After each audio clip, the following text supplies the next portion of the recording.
When I was a little kid, I remember walking past beauticians and seeing advertisements for upper lip waxing and really hoping that one day I would grow a moustache. I knew what to expect from puberty, but it was something I definitely wasn't prepared for.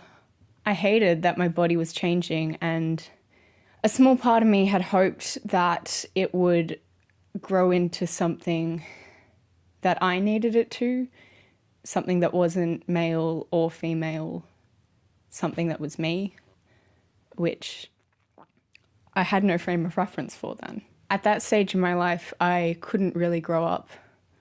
I'm 20 years old now, and I feel like I'm only just learning what it is to be 15. Looking back on these experiences, I've been inspired to start developing a web series called A Skin of My Own, which is essentially a trans coming of age story. You know, we don't have the perks of being a wallflower or Juno or even our gross out puberty shows like Big Mouth.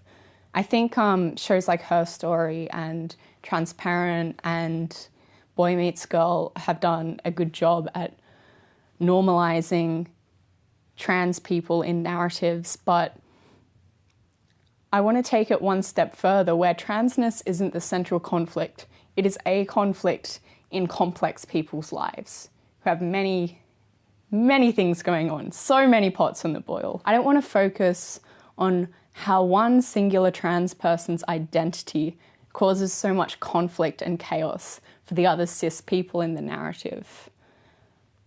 Because our identities and our bodies aren't there to make problems for people. They're just vessels for us to live in. It's a reaction as well against the tendency in media to reflect trans narratives as binary things of being born in the wrong body, transitioning in a sense and then being trans, when really it's a continuum and people can sit anywhere along it, do any steps that they wish, and there are medical barriers to these that I don't think people understand. You can be trans but not able to transition. I want to highlight how strong and resilient we are and what it takes for us to grow up to get there. The little realities that make up the trans existence. Like what it's like searching for clothes that make you feel great about yourself but will fit you. How people struggle to find a feminine shoe that fits a size 13 foot. What it's like training your voice so the barista doesn't instinctively sir or ma'am you. What it's like wearing a binder day in, day out until you feel like a 60-year-old construction worker.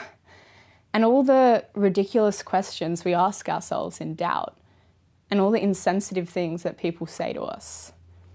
These tiny little barriers that make it so hard to grow up into a strong and functional adult. Because I think it's an important story to tell.